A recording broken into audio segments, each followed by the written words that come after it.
Welcome back to the Midday Reset. My name is Antoinette, and thanks for taking a break with me today. Everyday life can get stressful as we move through responsibilities and commitments, and it's nice to take a break or two. This Midday Reset is meant to serve as a mini mental vacation for your brain as you deal with it all.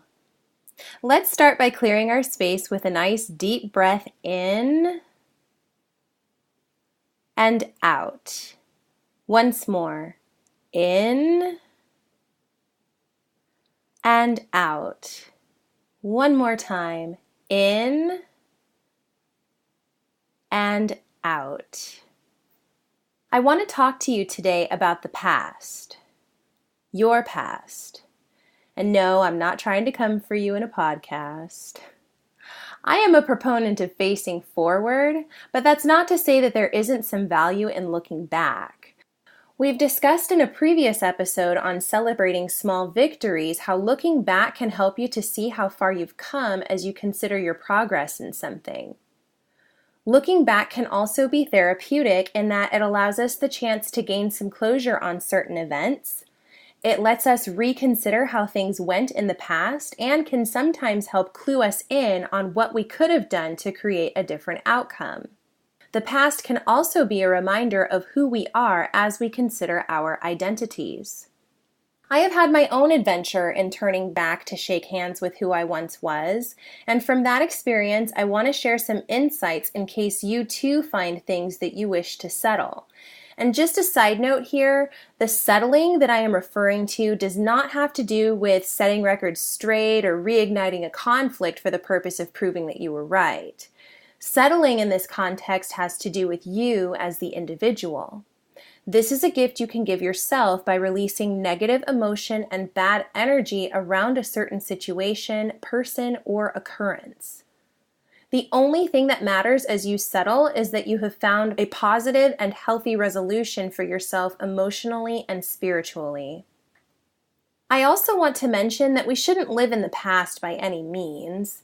It's certainly nice to wrap ourselves in fond memories, but it isn't healthy to get fixated on past rivalries or breakups, as this can prevent us from taking steps forward on the path of our life. Instead, what I propose is that you shake hands with your past. It's not a full-on embrace, it's not a rejection. Think of it as the current version of yourself meeting versions of you that once were. And I am not proposing this in order for you to needlessly relive pain or suffering, but if there are painful pieces of your past that you have not dealt with yet, those items are shackled around your ankles and serve to hold you back until you do. Do not run from them. Shake hands with them. That's the first step to releasing them. It's very true that we are often hardest on ourselves. If we are not at a place we think we should be, it can be very easy for us to place blame in the wrong areas. In order to shake hands with my own past, I had to abandon the critical approach. Yes, I could sit around chopping the Antoinette of yesterday to pieces for all of her missteps, but that doesn't serve me or her. I don't think that's what you should do either. Keep in mind that love it or hate it, the past simply is what it is. It cannot be changed or rewritten. So rather than pumping a lot of subjective, emotional energy into looking at it, I encourage you to examine it contextually, as objectively as you can, and as being part of a larger whole. I encourage you to forgive yourself for things that you would redo if given the chance, and thank yourself for the lessons you learned in the wake of those events. Stay realistic by always remembering that you know much more now than you probably did back then. Don't be upset at yourself if you tried and didn't do so well at something. It's hard to be stellar at anything the first or even second time around.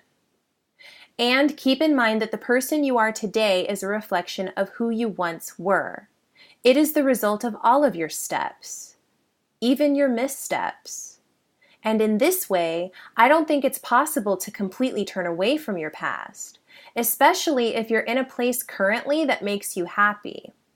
Once you've done all the reflecting and forming of conclusions that you care to in your past, The last thing to do is put the past back where it belongs, behind you. Do not get so caught up on where you have been that you forget to look out at where you are going. If you are listening to this and have something in your past eating at you, or if reflecting on who you were brings you shame, or if you are somehow wrapped in the perception that because you failed once, you are now always doomed to fail, please know that none of this is true. Tell yourself this fact out loud. Write it down if you have to. The past does not dictate who we are. It shapes us, sure, but every morning that we open our eyes and rise out of bed, we get to decide what we will be, not our pasts. All the past does is sit there. We make up all of the other stuff. Once you're able to digest these truths and you're ready to do the work, I encourage you to shake hands with your past. It will look different on you than it did on me, but that's the best part. It is your gift to yourself. In the same way you spend time and money on selecting something perfect to give someone you love for special occasions or holidays, be sure to find space to give yourself something too. And mental healing is a great gift. Peace be with you. Thank you so much for taking a break with me today. If you enjoyed this episode, I encourage you to share and subscribe. If you'd like to support the Midday Reset podcast, please become a patron on Patreon at patreon.com/MDR. That's patreon.com/MDR. Take care, my friends, and I will see you next time.